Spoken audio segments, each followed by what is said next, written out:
always someone to fill my cup. For those that I've done wrong, for those that I've known for oh so long, I'll always hold a place in my heart for you. So just a little bit about the podcast.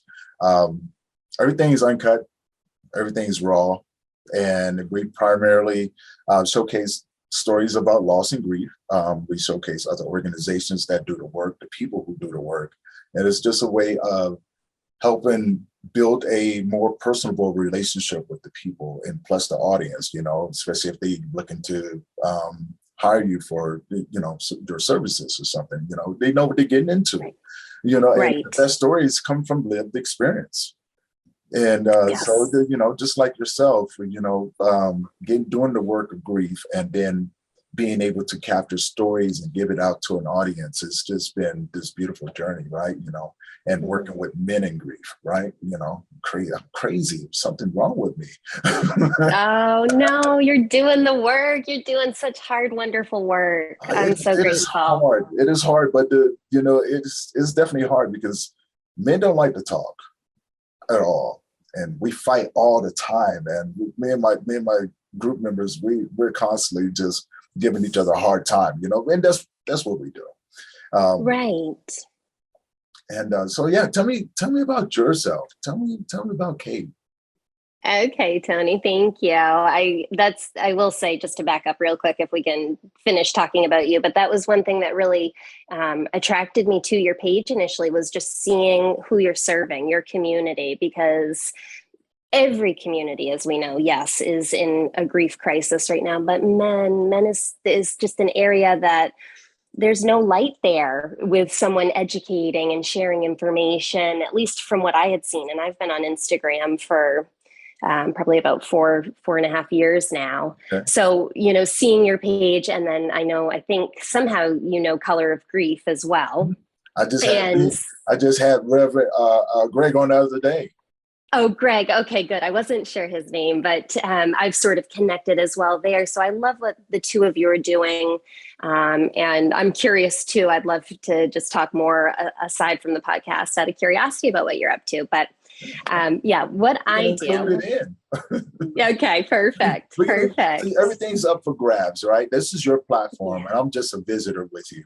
And so it's just two people that just randomly met, and we're just going to have a beautiful conversation. We're going to talk about whatever you want, right? Talk about whatever you want, and we just go with the flow from there. Perfect. Well, you did hit the nail on the head with the fact that most of us come to this work through lived experience. Mm-hmm. And my journey was that way, very much so. I had lived what I would consider a very sheltered life as it related to death up until my late 20s. And so what I guess I mean by that is deaths would happen in the family, and it was very much hush hush. It was not a big pomp and circumstance funeral type of thing. Oftentimes there weren't funerals, or the kids, which at the time is what I was, would not be allowed to attend. And so it was really quite interesting, because immediately at this young age, I had the impression that death was taboo.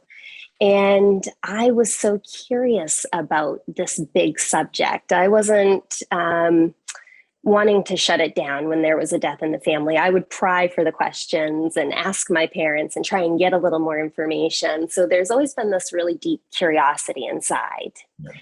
And then in my later 20s, my very dear friend died by suicide. And like most deaths by suicide, they are very sudden, traumatic. And so it was all of those things. And here was this opportunity, for lack of a better way of putting it right now, that just slammed down upon me. And it's like, here you are, here's death in your space.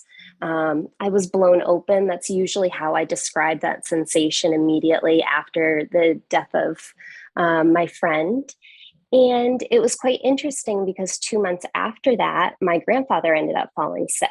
And I had been his caregiver for quite a while towards the end of his life. And so it was only natural that when he fell sick and ended up in the hospital, that I was going to be up there nurturing and tending to him. And I was actually the first person up there that weekend.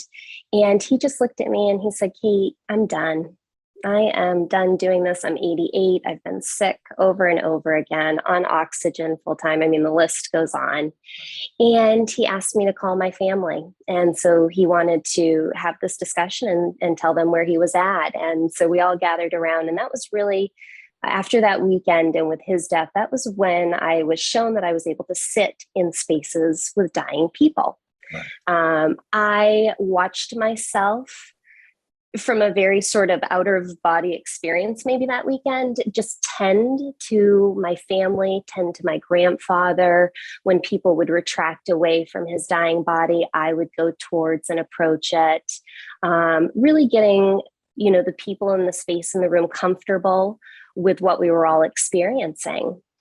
And so he did end up dying. And this was October and December of 2014. And so then by January of the next year, I am in deep grief.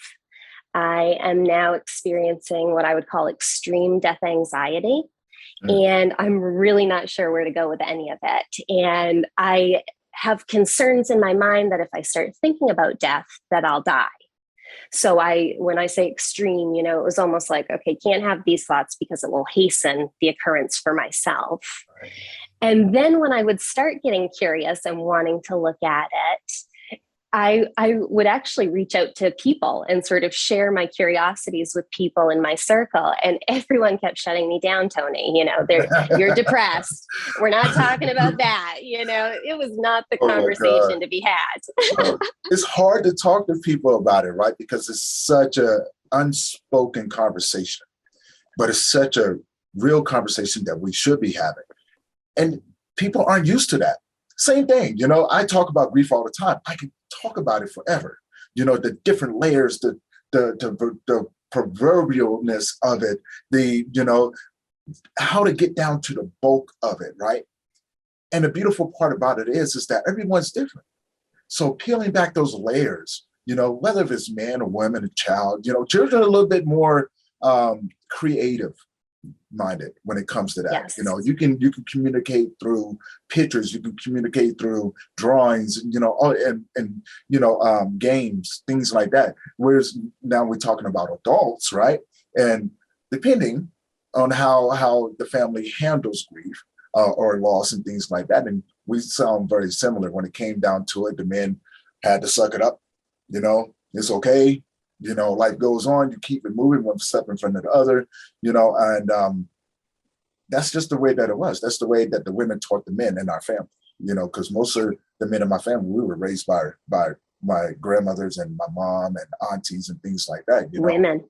Yeah. Yes. And so now that I'm older, looking back on it, and I have these conversations with people go, ooh, well, don't want to do that, right? No. Let's talk about it. Now that we're here in this space together, let's talk about it, because it's something that needs to be had. It's something that should be normal, because my motto is, if you haven't already, you will. Just like you're born, yes, you're going to die. It's what you do in between. And it's now let's bring these things to the forefront. Let's talk about it. Let's normalize it, so exactly when that moment comes, everything that you're feeling is totally normal. Go with it. Don't suppress it. And I'm a victim of suppressing mine. I mean, I think we all are in some sense. That's how we, eventually come around to what it is, right? Right. And it's that calling. It's that burden that comes upon us when those of us that do the work, we all have that same thing. When the time comes, is we can't stop thinking about it. Only thing we can imagine is, if I did this, what can I do, right? And I like to call that manifesting ourselves. We manifest ourselves. This thing that's inside of us. It needs to come out, and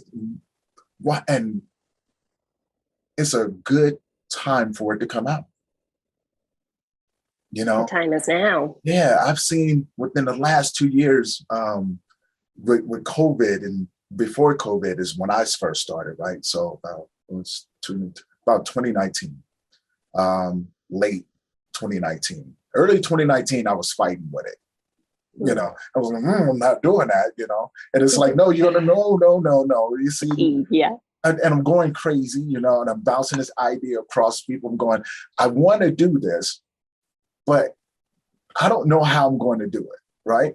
But I knew I was going to do it.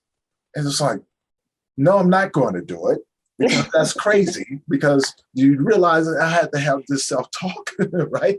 Like, yes. what are you thinking? Like, you do realize you want to do grief support for men. Yeah. Are you crazy? Do you know what you're trying to do? I was like, yeah. But then there was a side of me that went, yeah, I do know what I'm doing. Yes. I just don't know how I'm supposed to do it.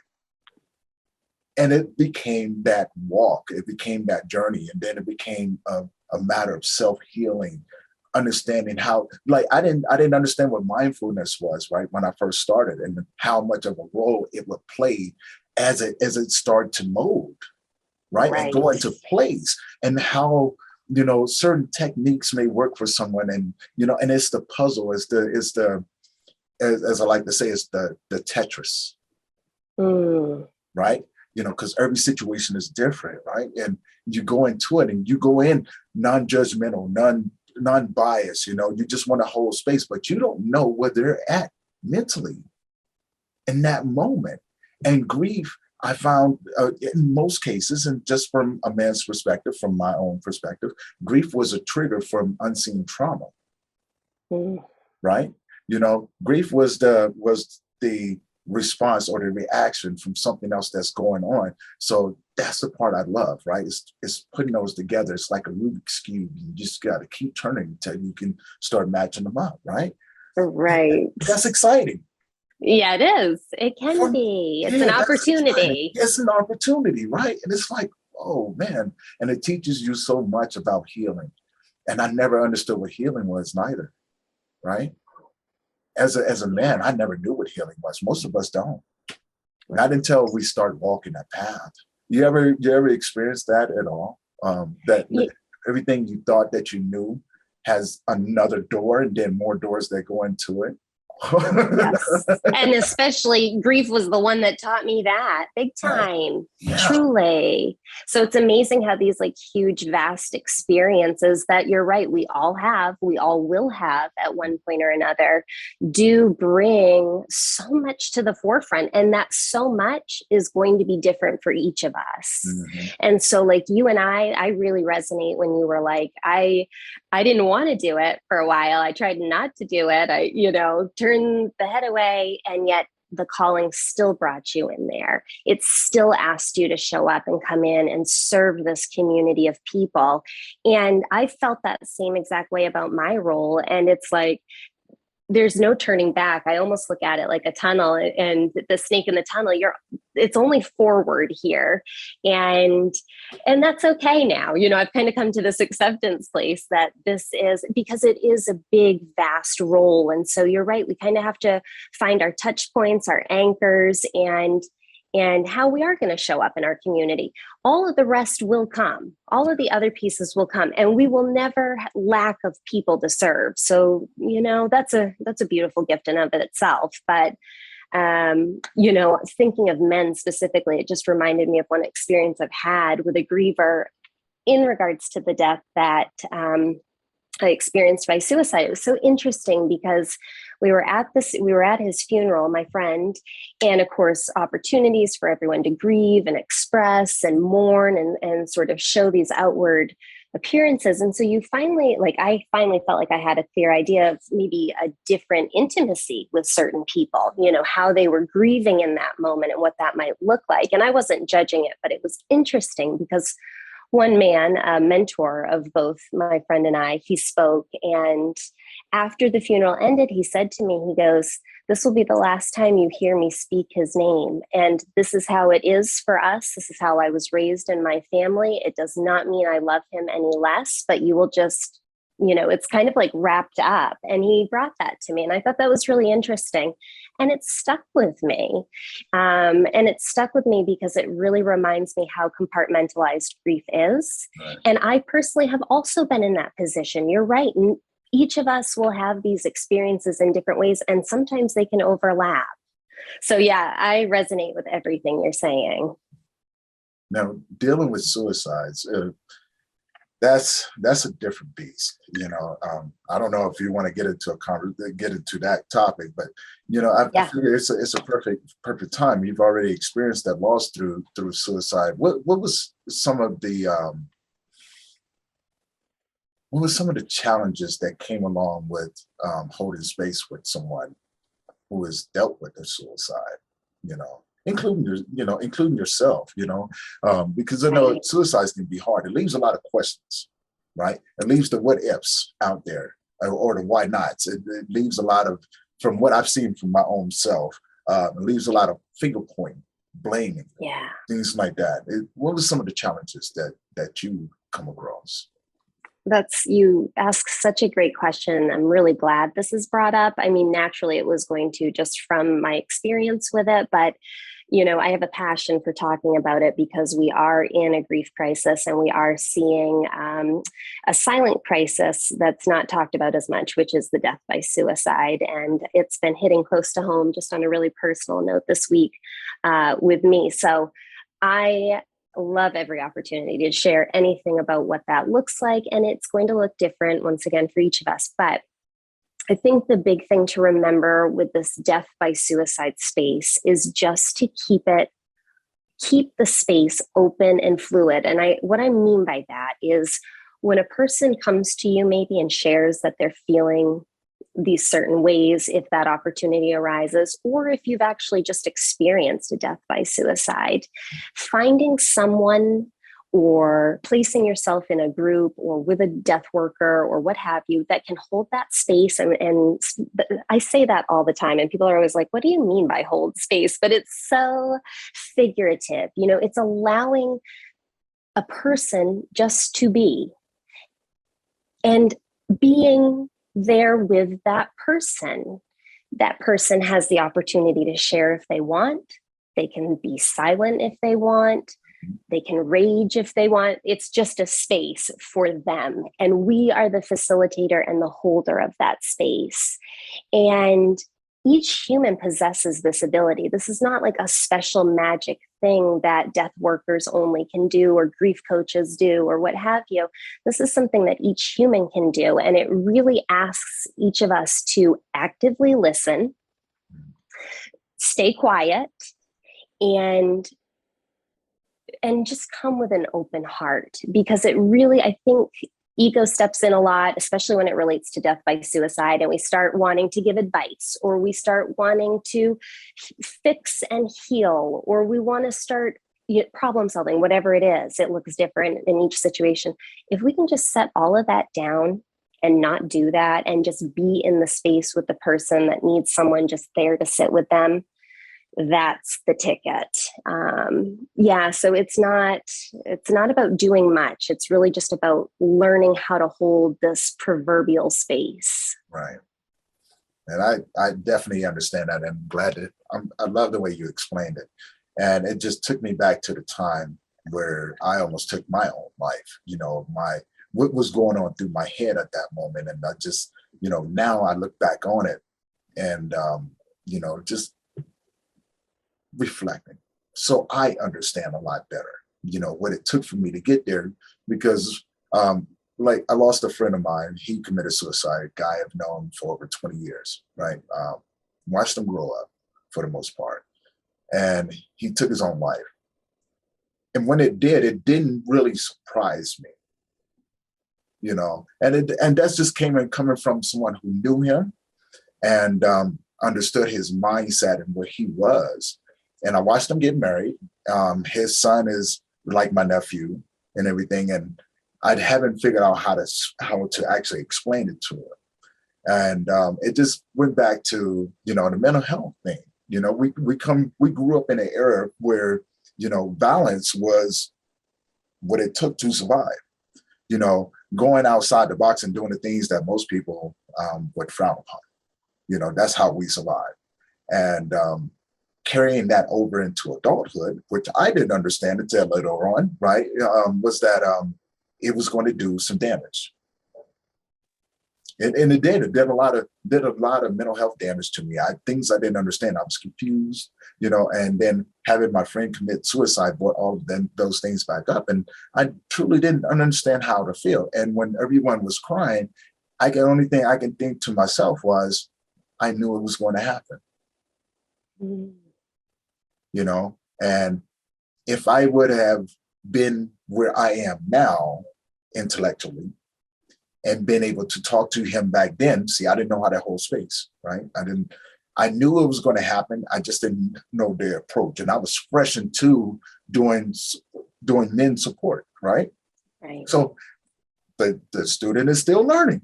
We had to bump our heads. So the one thing that I needed the experience in, I didn't have and quickly got.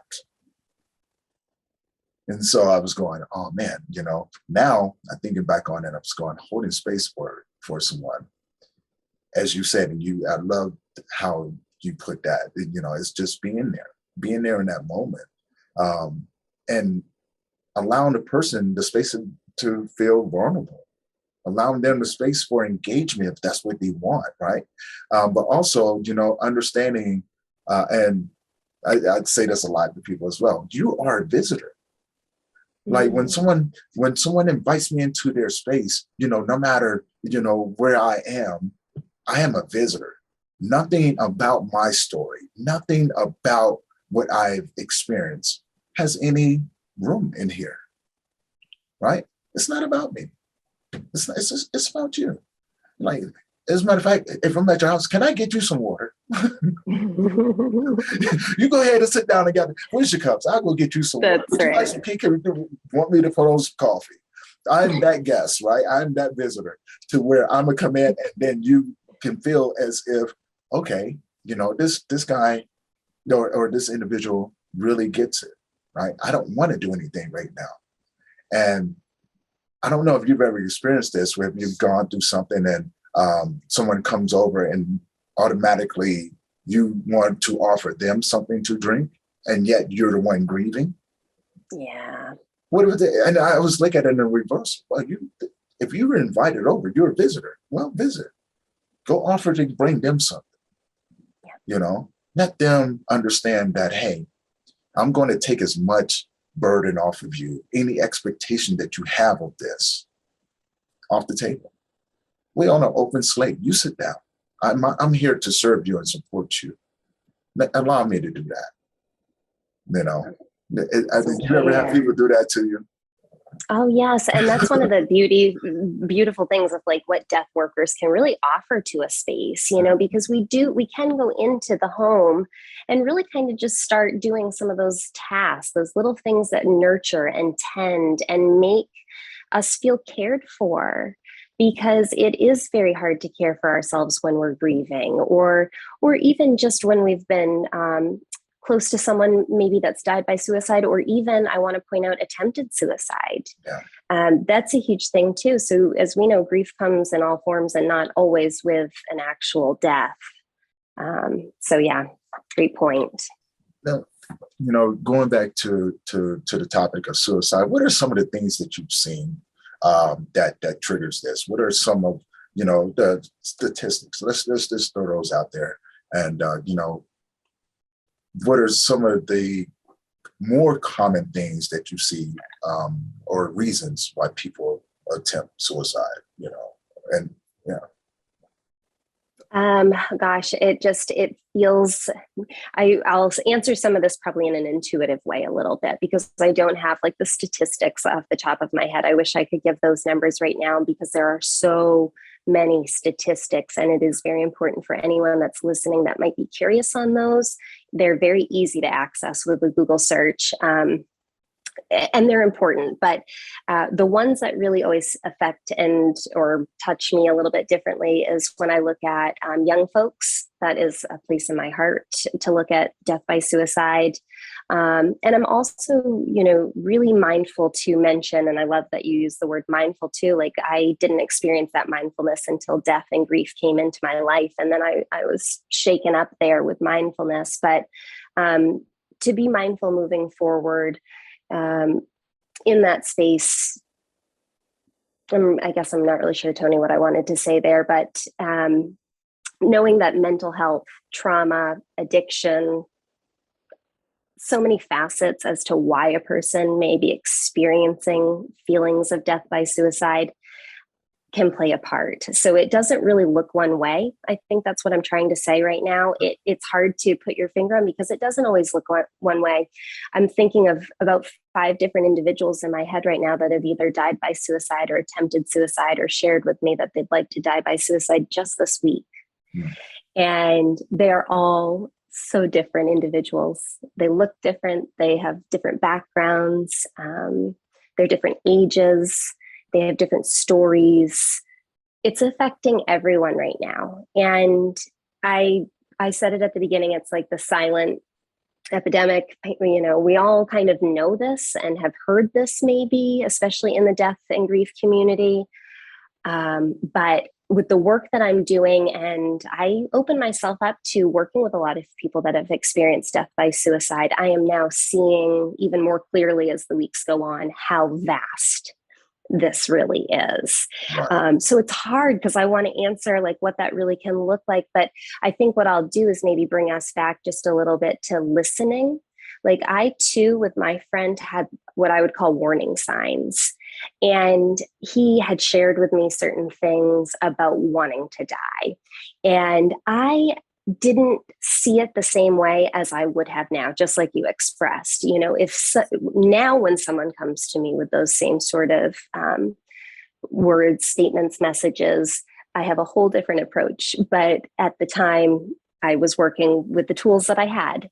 And so it's just interesting, I think, always being listening and taking things seriously. When people mention pain in their heart and wanting to not be here, or whatever that sort of sounds like, that narrative, that statement from the individual, really honoring that and then opening that space up to just listen to them more.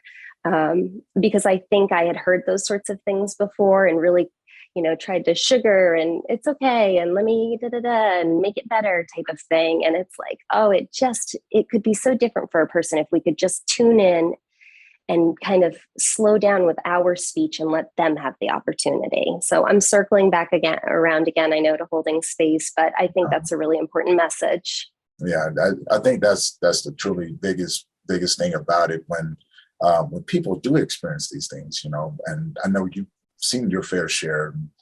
It just brings me back to an incident where I was doing outreach some time ago.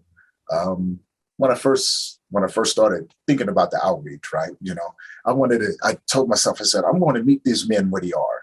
So went on and got me a little 1-800 number, and I handed out to a few organizations because it was just me doing the work. And so I didn't want to put it out there, then be overwhelmed and not have a team behind me. I didn't realize how important that would be moving forward, because I'm going to do it, and I'm going to do it my way, right? And so everybody was going, Tony, you need to put together a team. So I was like, no, I got it. Now that was the best decision I ever made. Because what it did, it put me in various situations, right? And since I was the one doing it, I had to think about it. I had to be mindful of everyone I encountered, every man, every word, every action. I'm paying attention. I'm very observant, right? And I'm careful not to give advice. I'm very careful of that. I'm not here to give advice, because what works for me may not work for you. I'm here for support. I'm here for you, and I just want to meet you where you are. So one incident, I had a class one night, and I get a call from a guy that was in my group a while ago. And He says, hey, I'm struggling right now, and I can really use someone to talk to. And so he didn't live too far. I was on my way to Fort Collins. He was down in Berthoud. So before I even got to class, I emailed my teacher, said, hey, I'm not going to make it. I have an emergency. I'll talk to you later.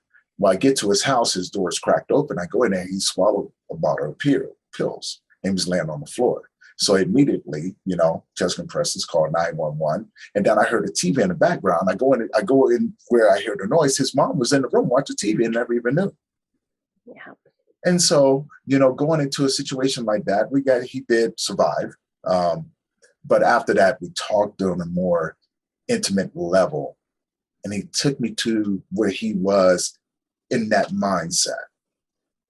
And that's when I started realizing the many layers when we talk about suicide and, how there is no right way to go about it. It's what's going on in that moment, right? And I used to, not used to, I know a lot of people that do work in suicide. And often I see what they do and I have to come back to them and go, one size don't fit all.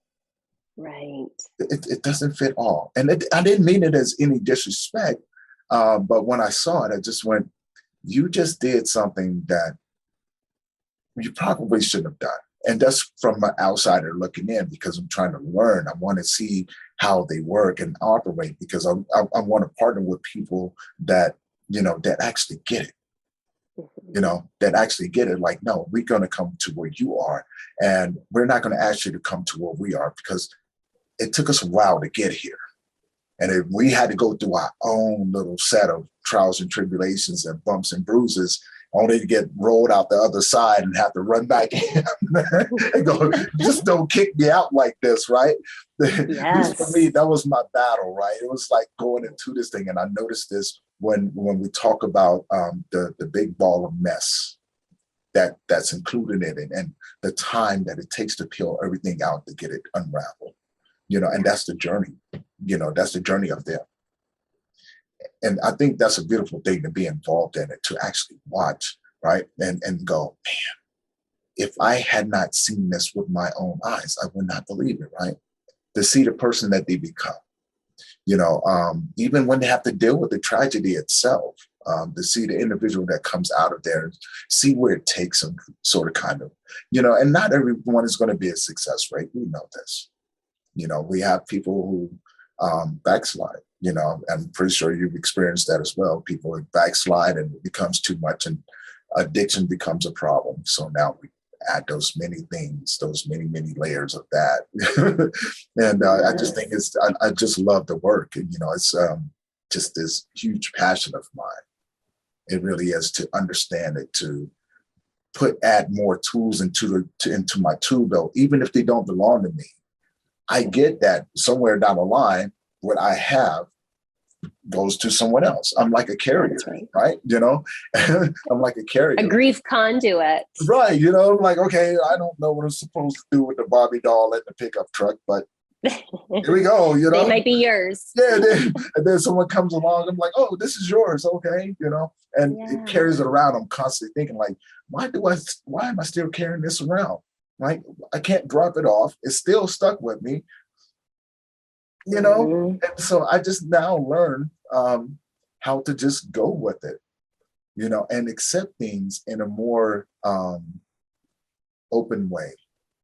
Yeah. So to speak, you can live life, and you can have the understanding of death and understand that they both go hand in hand. But it doesn't matter, right? It's what you do in between. That's going to tell the story in the end.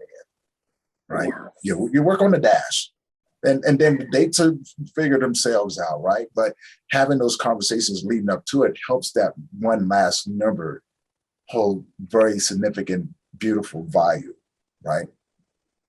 Because it tells everything, and it's amazing. We can put it inside of a book and go, no, this is what it looks like. Yeah. It's amazing. Yeah. Man. And then we have, people like yourself that are out there doing it, and just taking a bull by the horns and going, hey, we are going to have this conversation, and I'm going to make sure that that we're going to have it. So that's why that's what I love about your post, because you're like, no, this is what it is. And it's so visual and it catches the eye. And I can just sit there and look at it and read it and listen to you talk. And I'm just going, she gets it. Yeah. she gets it. Yeah. And I think, it's one of those things I'm now noticing, talking about observing people around me and why they might not get it. Mm. And I think they may not get it. We'll just kind of make it binary right now because maybe they haven't quite experienced it the same way. And that's kind of that double twofold. You don't want anyone to experience that. But until you have experienced that slowness that has to come in when someone does express that they're struggling, it does sit different. And I like how you mentioned with the person there that had said you were struggling, and then you told your teacher or the class you'll be late. I got to go help out with this emergency. That I loved that, because that's what I do now. So before, I might have been too busy. I say that in quotations, or whatever, the life thing got in the way. And now, just as you described how you did with your story, it's like, no, I'm going to tell whoever I'll be with them soon. I have a different direction to head in now. And it is very much that ebb and flow. And that's why being a death worker, being a grief worker, it's a lifestyle. I am always saying that now. And I didn't realize that until I started doing the work. It's not this 9-to-5 gig. I mean, I've tried 9 to 5 anyway, and I knew I wasn't cut out for that. I've been an entrepreneur for many, many years on my own. But this solidified that it's an all the time thing. And so I'll just say, on that same token, it's really important for us then to have good self-care and to be able to grieve and express that grief as death workers, grief workers, and take care of ourselves, because we do have big roles when we go and serve our community, and we have very fluid roles where we might be needed at any given moment. And so we do have to have, or what I'm finding is have to have that stamina. Right. So you hit on so much, and I just was like, yes, me too. Oh yeah, I'm the same way. The whole 9-to-5 thing is, I have a problem with people telling me what I can and cannot do. Same. I really, honestly, I tried it, and I'm a good employee, right? But hard I'm the worker. type of guy, if you put me in this position, I'm looking at that position, and I'm trying to figure out, how can I get there? Right? You know what I'm saying? I'm going to put in the work because I want to learn everything around here. But now, how can I apply that and get that spot that you're in? Because that's what I want to do. I want to make sure that that everyone knows, the right steps, or even have the space to explore how to do something different or better, right? And to have that place to grow. And I was always blocked. And I'm going, So the last job, I went, okay, I'm going to try this again. Tried it, and I'm a sure in for the spot that I'm supposed to be. I'm in the leadership. That's where I need to be. I need to be in a spot where I'm helping, serving or leading. That's who I am. And sure enough, they give it to someone I trained. I went, okay, all right. So I went, okay, now that I understand the game, I understand where the block is coming from, I'm just going to do something a little different. And so I built my own company. Yeah. And I said, well, if I did this, what else can I do? And so having that thought of, okay, I'm going to start this nonprofit. I'm not going to depend on this. I'm going to take the money I use over here. I'm going to put it into here, and I'm going to let this do this thing. And I'm going to get these other areas where they need to be, so they can constantly work and keep it circulating through, and that way, all I have to do is do the work. Right. Martin Luther King said it best. A man and his gift would never have time for it yourself. Right. It's the blueprint of who you are, beautiful speech, right? It was one of those things that keeps resonating in my head, because it reminds me of the blueprint of who I am, right? How did I get here? Oh, I'm pretty sure you've had that thought before, like, wow, how did I get in? When you actually get to where you are in the present moment of where Cait is, right? And you analyzed all of this, You ever just smile? Yes. You ever just smile like, if I told Yeah. anyone, no one would ever believe me, right? Type thing. And I just go, I'm just here, right? And I think I had to figure it out because I was going, I don't like being told what to do. And honestly, some jobs, they have no clue what to tell other people what to do neither.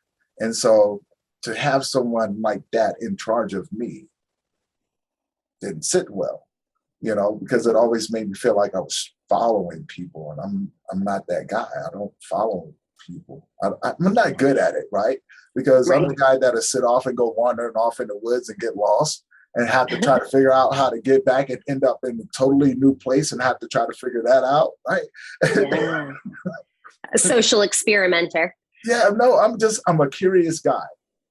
I'm a curious guy, right? So doing grief work is beautiful for me because I am curious, right? And the more I can dive into something and extract the knowledge out, extract the lessons, and being able to, put that somewhere and go, okay, in today's group, I'm going to use this, this, and this, because I think it opens up the door, especially for men, to actually go think, right? It's profound.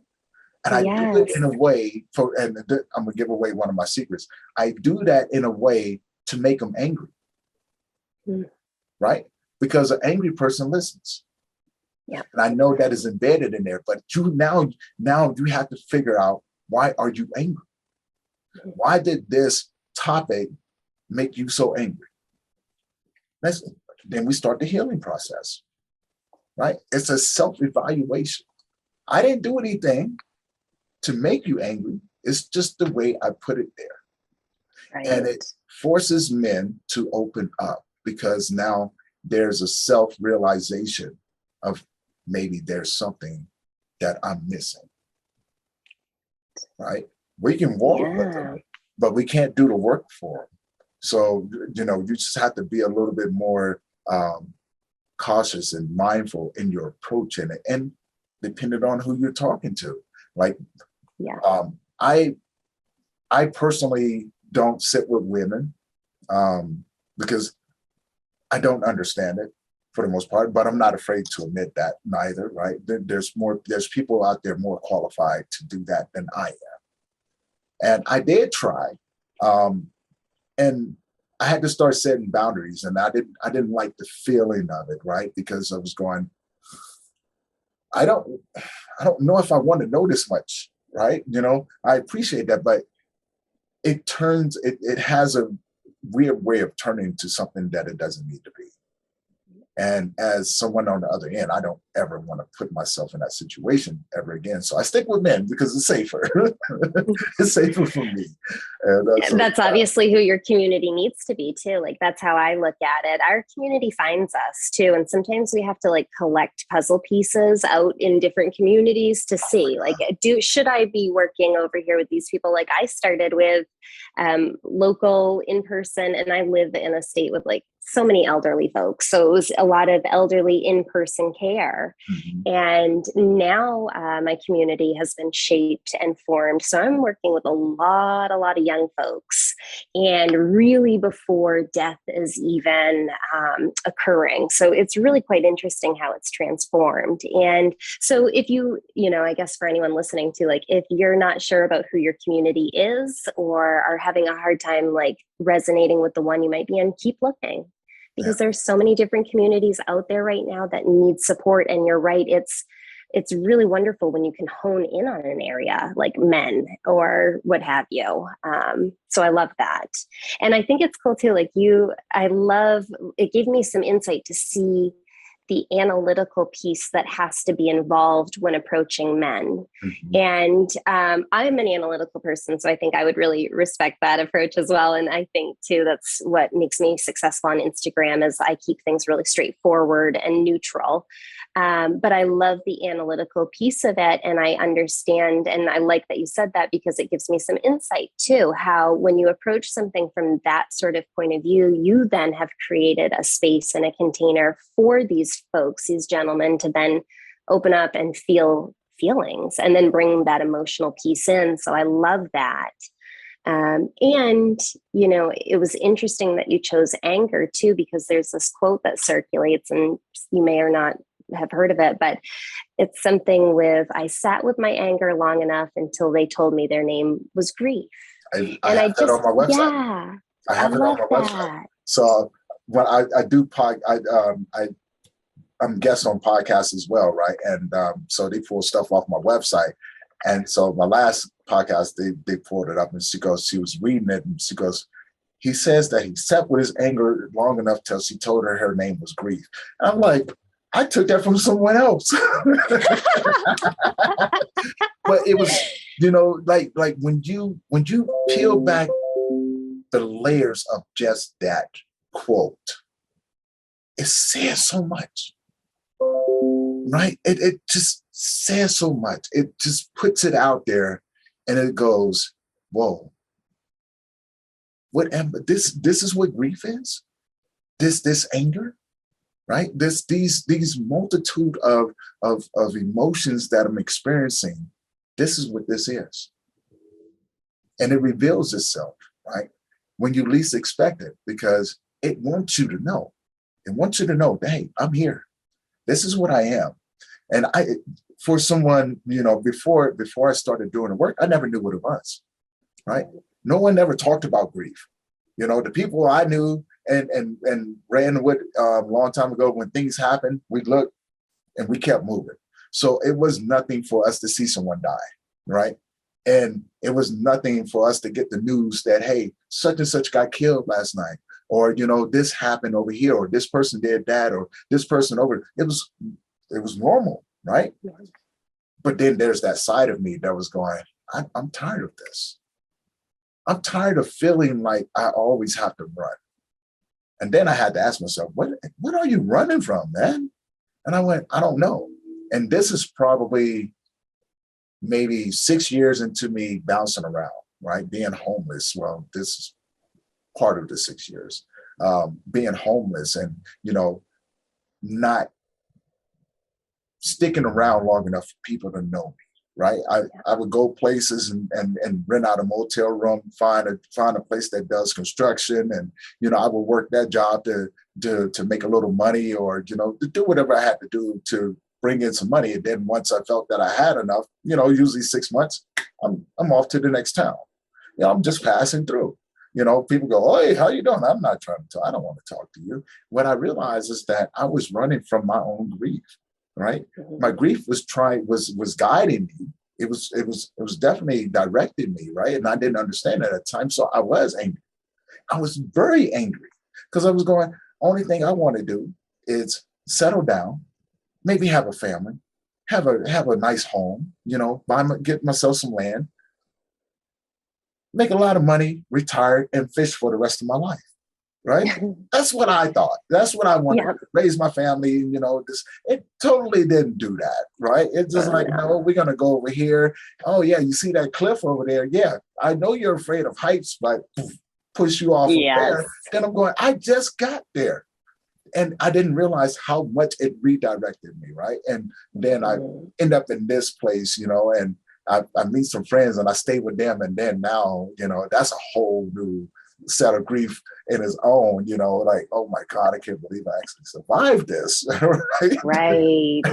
And looking back on it now, yes, it's absolutely right. I sat with my anger so long until it revealed itself. And I realized that I had been grieving over 40 years of my life.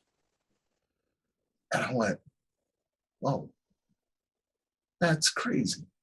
That's who does that, right? Then I realized there's more people. And like you said, finding your community or finding your tribe, you know, after experiencing all of that, I can relate to that, but in so many ways. If I started attracting more men, just random people, you know, would stop me and have conversations with me. And then I realized that what is our commonality? What is this common thing that we have that is drawing us to each other?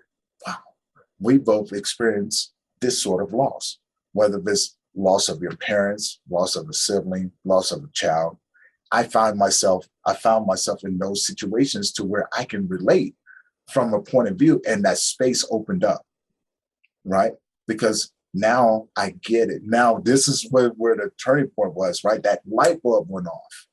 I went, if I can do this just by walking around and I'm attracting these people, I wonder what I can do. I don't know if I did this, right? And it was that journey of getting there. And now that I'm there, I'm just going, okay, what's the next step, right? How many more people can I reach, you know?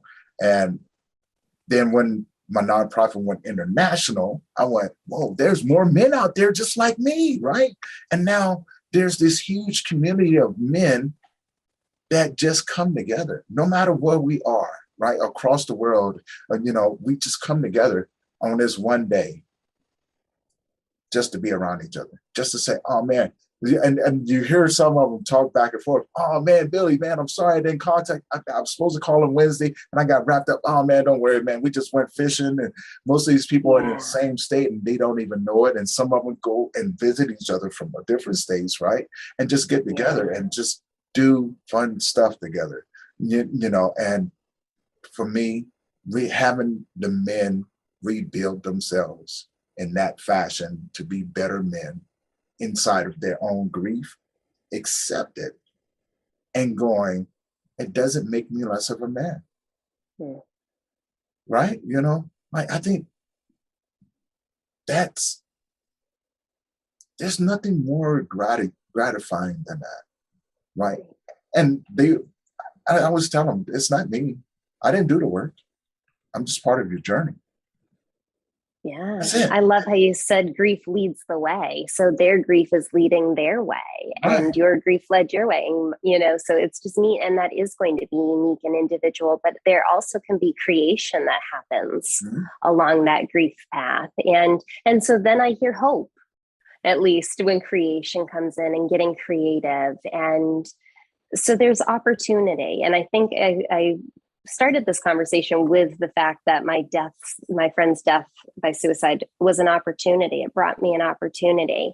And I wanted to change that word, but it's circling back around. And I think it's important because we do then have a chance to take what has been so hard and dark, and the words just can't even encapsulate the experience, and do something creative with it to then serve others. And I just love hearing you share, Tony. So thank you, because I can picture this group, and I can picture that feeling that these people have as they're, you know, making their connections and sitting with their grief and letting the exploration happen and some curiosity to come in. So yay, I'm so glad you're holding that space for people. And I'm grateful your grief is leading. Well, it's the community, right? You know, and that came from a time from when I was a child growing up in Virginia.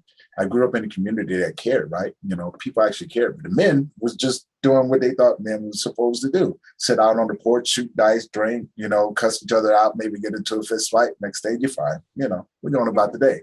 And but you hear about these things, but you never see it, right?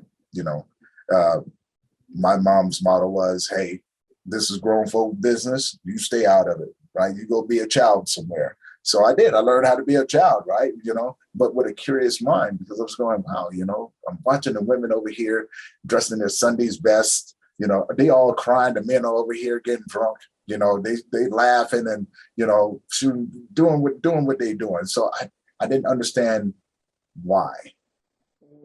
And that's what it was. And letting my grief lead me into these things. And having a community, right? When we talk about the different communities and things like that, I just think is crazy that the communities are separate the way that they are. But I get it, right? You know, because when I lost my son, my community was men who have lost their children.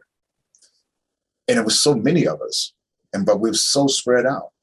And when we got together, like when we talked one-on-one, oh my God, the conversations was phenomenal. It made me feel like I wasn't by myself. Like this just wasn't a freak accident that just happened. I just didn't imagine this.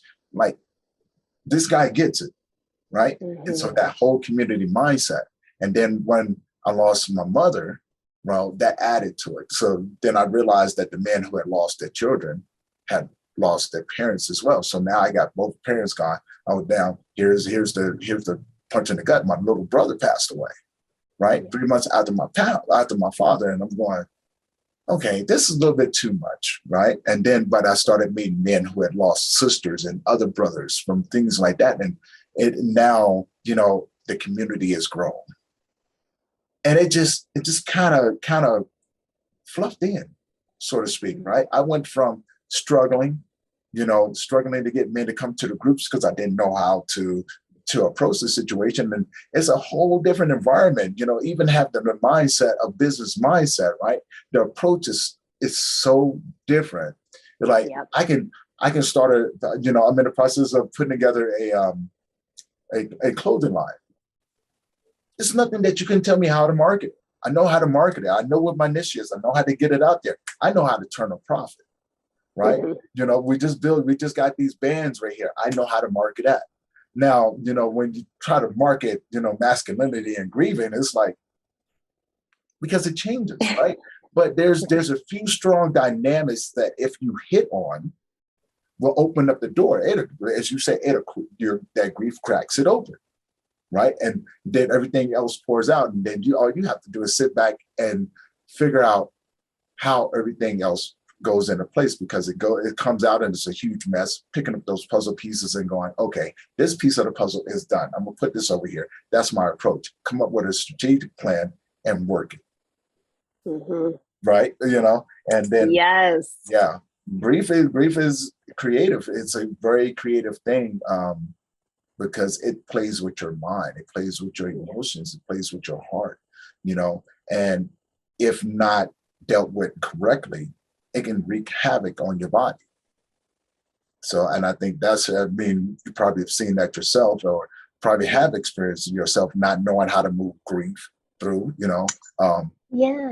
And I just, it's like there's no one way to grieve. You've said that already in this conversation, but it bears repeating, so that is going to look different for each of us. And so there's going to be times when you're going to be in it and times when you're not, and not to judge that experience truly, because there's times when it feels better to have everything really compartmentalized and not have to process the feelings. And we know ultimately grief does like to be seen, heard, felt, acknowledged. It is a visitor. It's not, so I find it interesting. And it's like just being able to look at it bit by bit, however that comes to be, is ideal. But yeah, not an easy task when our hearts are in it and hurting. And we've been taught for our entire lives to not think about it or deal with it. Right. But I love that we're putting processes to it. That's what I'm trying to do as well in the death space. Bring the emotions, bring all of that. And I love bringing, the intuitive piece first, but the reality is we are human. And so we like a lot of practical process behind it and ways to then take that grief or that death with us along for the walk, because we know, it's a visitor, but it's here to stay. So how do we kind of walk side by side with each other? And creativity is a great word, but it's like, here we are, and we're going to collaborate on this process. And that's a big quote that I use a lot, like, death is hard. You don't have to go through it alone. Grief is hard. You don't have to go through it alone. And some people are wanting to go through it alone. And if that's you listening, that's okay. If that's what you want. But for everyone else that does want to be heard, needs to be heard, feels like they want to explore something, there's so many people out there like you and I that can hold these spaces for them. Now, have you noticed a huge influx of grief workers nowadays? It's coming. I've seen that. And when I first got on Instagram and I first started doing the whole, because I hated social media, hated it with a passion, like my family was mad. I have a younger sister. She used to get mad because I didn't have Facebook for years. No, I'm not doing Facebook. If you need to talk to me, pick up the phone and call me, right? Yeah. and now I look at it as the tool that it is, you know, and I see all the other posts and I just go, you know what? Why would I do that? My personal life is my personal life, right? But we have the best tool around, which is our social media, because we can reach a lot more people. And what happened is that, you know, over a period of time, when I first started doing it, I seen all of these people and I was so excited to meet them. And this is before I started podcasting, right? And I just wanted to learn, right? That's all I want to do, because here I am starting this nonprofit, don't know nothing from nothing except for, you know, I know this is what I'm supposed to do. So I'm trying to learn from people. And what I didn't realize is that it was too much of a competition, right? And so for a couple of years, everybody was trying to outdo everyone else. And I saw that pattern and I stepped back and I just said, you know, when this year came into after last year, wow, that was crazy. No, last year. No, I'm mistaken. This year, when this year came into, I told myself, I said, you know, instead of me trying to, you know, reach out to people and try to work with them because I get it now, this is my lane. This is my lane. I'm going to find my gear. I'm going to put it in gear, and that's where I'm going. Yeah. And lo and behold, you know, I started doing that. I started doing my own thing. You know, I started just saying, you know what? I'm not trying to appeal to them. I don't want to compete with anyone. I just want to work and make sure that, you know, people know that you're there. You know, I want people to know that, you know, that the work that you do and the services that you provide, and I always looked at it that way. We should be supporting one another, right? We should be, you know, there's no reason why a person shouldn't be able to go to your website and see all the other resources that you've gathered, right? Yeah. Because we never know. You know, our approach may not work for someone else, but the beautiful part is having someone that their approach may. Yes. You know, and just having that information there. Yeah, of course, we want people to come see us, but when dealing with that, we don't want to hurt people. We don't want to misdirect anyone or give anyone bad information, right? You know, yeah. And I think that's, for me, that's what keeps me going. Is going, okay, when it comes to like, do you have all of this? Contact any one of them, right? And talk with them. Yeah. And let that be where it is, right? And having that right there is beautiful, because there's so many of us now, right? You know, there's a few men's groups that have popped up, not a whole lot, you know, and I've seen some go under as well, you know, and I think that's where the scary part is when you're starting a men's grief support group, is the failure aspect. It's high. It's very high, right? Because let's be honest, you know, more women and children are more attracted to the co-ed thing, you know, or if it's only women, because y'all can relate to each other and it's their sense of comfort when you're talking to another woman, right? Yeah. And we'll pay to feel our feelings too. So, exactly. You know, I would love to, just a side note for, you know, another time when we can talk, but I would love to talk marketing with you sometime, and just out of curiosity, because it's something I'm passionate about, but just curiosity, how you do, you know, approach your male people and what that looks like. I love it, because it's interesting, and it does require creativity out on a marketing standpoint too, not just, okay, we're talking grief, but how am I going to bring these people in? And but you're right. I've found that with my death approach. You know, I eliminated scarcity mindset during all of my mindfulness and kind of that journey. It's like, okay, scarcity, we've got to let that one go too, because there's an abundance of everything. And so reframing mind left and right over here. But, you know, the real reality too, and I hate to say it like this, but this is the truth, you know, everybody does have the experience of death in one way or another. And then on the other side of that, grief as well. So I guess I never, you know, I did hair before this. I owned my own salon. I never worried about people needing haircuts, you know, and same thing over here. I've never worried about the work. The work will always be there. So you're right. It's like, now how do I serve from a really sustainable place so that Cait's not depleted, Tony's not depleted, and then serve like a lot of people.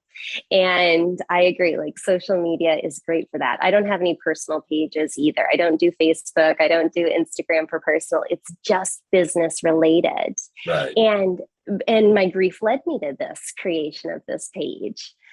Needing an outlet many years ago to express, and finding other people were also needing that outlet on an internet platform, because we're not able to go into our backyard or our coffee shop and talk to the whoever there. We have to seek this role out. But yeah, I'm so hopeful that with the rise of death workers, grief workers, which is a very real thing right now, especially after the last 2 years we've been through on all of the intersections, not just with the virus, but yeah, we're going to have a lot of support in the communities. And you're right. That's why I'm getting excited now by meeting a lot of other people like you, like other death workers, because then when someone comes to us and says, hey, this is where I'm at, this is what I might need support with, we'll have our own ideas too of what direction we want to point this person to. And it becomes this really beautiful woven web. And we can do that. This is not this Pollyanna idea that I have over here. It's very possible, and it's already happening. And it's happening with the use of social media too. So that is the neat piece of it. I'm like, I was like, oh, and oof. But it's really shown me, it's yielded wonderful results and great feedback that it's encouraging to continue, because there are so many people seeking the support. Right. And COVID actually, brought all of those things that, that made it hard for grief workers and counselors and therapists to actually, find that breakthrough. And I noticed that a lot as well, too, from the people that I've talked to that are therapists and things like that. Years and years and years, they can sit with a person and never have that one moment that breaks through. It takes time. So that's what they get paid for. They get paid for their time. Their time is money. I can respect that, but also respect the results as well. You don't want a person being, you don't want to hold on to that individual forever. You want to be there as a support net, but those tools are there, and being available, if they need, but also knowing how to keep them going ahead,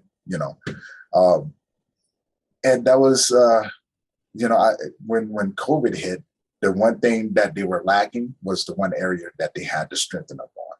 And I loved seeing that, right? And the ones who didn't understand it, well, they just kind of went off and did their own thing. And that was fine, that's fine too. Do your thing, it works for you. And, but now, we talk about mental health. That whole mental health thing, and I knew a lot of therapists that did book work. And I went, that's not going to work. And so they always looked at me. I went, just so you know, I know a little bit about this right here. And then we sit down and talk, and they can always go back and go, I never thought about it this way. I go, really? Come here, let's sit down for a minute. Grab your paper. Let's just put down some points that maybe you should explore as a therapist, right? Dealing with someone, because I realize now this is probably out of your element, but it doesn't have to be a hard transition in understanding the tools and the skills that you need to be a part of that element, because it should be part of your training. Right. Yeah. So I've noticed that a lot too. So COVID was, as hard as it is to say, it was a blessing, because now we know exactly what we're looking at, right? Yeah. We know exactly what we're looking at. And most companies like myself, we thrived during the lockdown, during quarantine, because we were considered essential. And so it was like more people getting called out to hospice and all of these things, and just sitting with families, and then starting off on a level like this, right?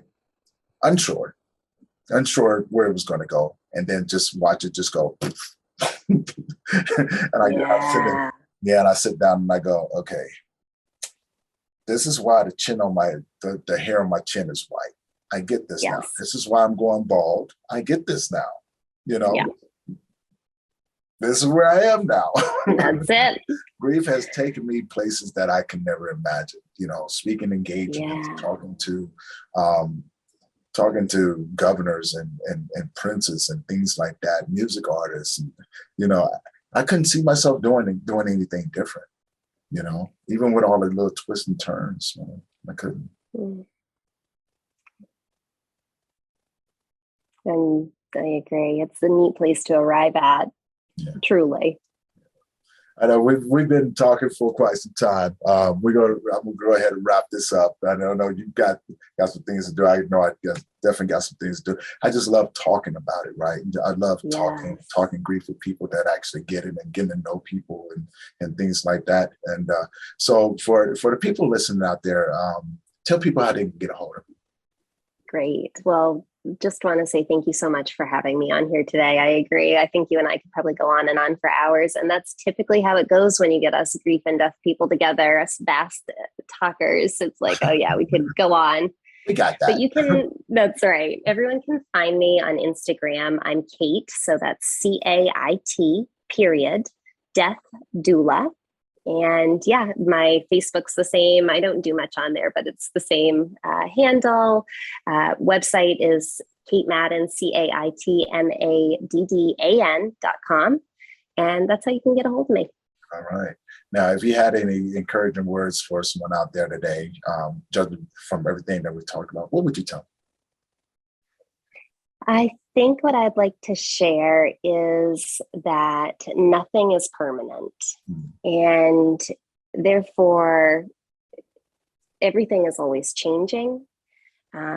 Emotions, feelings, problems. And I think it almost has this underlying tread of death by suicide today. So it really reminds me of that nothing is permanent. These big feelings, these deep feelings, something to sit with and look at, but just know everything always changes too. All right. I'm definitely going to take you up on that offer. I think we need to do a show on marketing because there's things I've learned and I'm still learning, and you seem like you got yourself together over there.